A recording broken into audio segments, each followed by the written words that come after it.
d'avoir fait un livre. On est le roi du monde quand on a terminé un roman. Hein. Mais est-ce que vous n'êtes pas dans le regret de ces efflorescences de souvenirs quand vous l'écriviez? Alors écoutez, non, je ne suis pas dans le regret, parce que ça m'a fait tourner une page, vous savez, il y a un long voyage vers l'oubli. Et il est tellement long qu'on n'oublie jamais. Mais on voit, quand on s'éloigne de la côte, sur un bateau, on voit toujours les lignes de côte, mais elles sont beaucoup plus floues, elles sont estompées. Et ça permet à ce moment-là de se pencher par-dessus le bastingage et de voir les dauphins, de voir autre chose.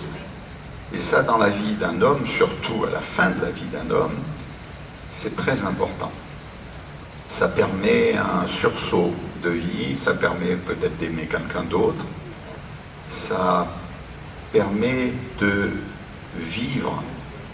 Et quand j'étais vraiment blessé dans la douleur, j'avais ce besoin absolu de vivre. Un ami m'a dit « Mais tu n'as pas une envie de te tuer ?»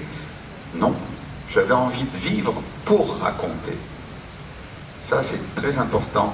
Et c'est un titre de Garcia Marquez, « Vivre pour raconter ». Et c'est exactement ça. C'est exactement ça. C'est important. Alors j'ai un ami qui a lu le livre et qui m'a dit « Tu as eu raison de le lire. Je dois faire ces jours-ci un cours sur le surréalisme. » Et m'est venue la phrase de Nadja, dont vous parlez dans votre livre, où elle dit « André, tu écriras un livre sur moi, tu écriras un livre sur moi, ne dis pas non, de nous, il doit rester quelque chose. » Et c'est un peu ça.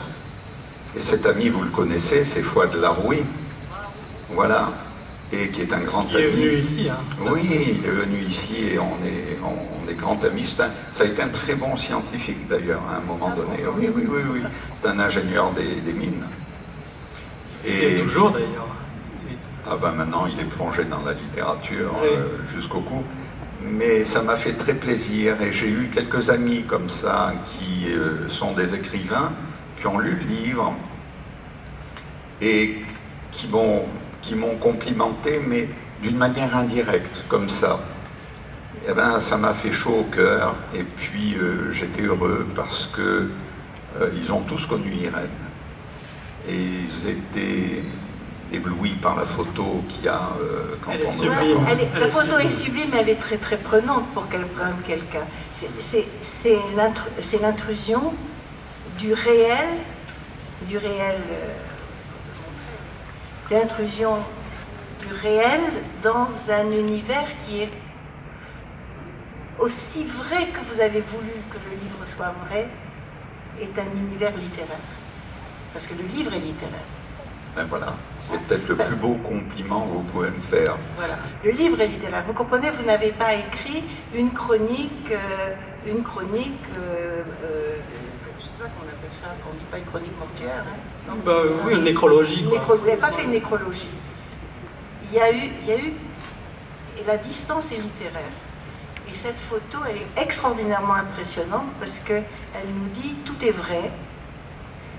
Et j'allais dire la photo est écrasante. Hein. Moi personnellement, je trouve écrasante. Si j'avais été l'éditeur, je ne l'aurais pas mise. Ou à la fin peut-être. Non, mais je sais que voilà. Et Mohamed, comment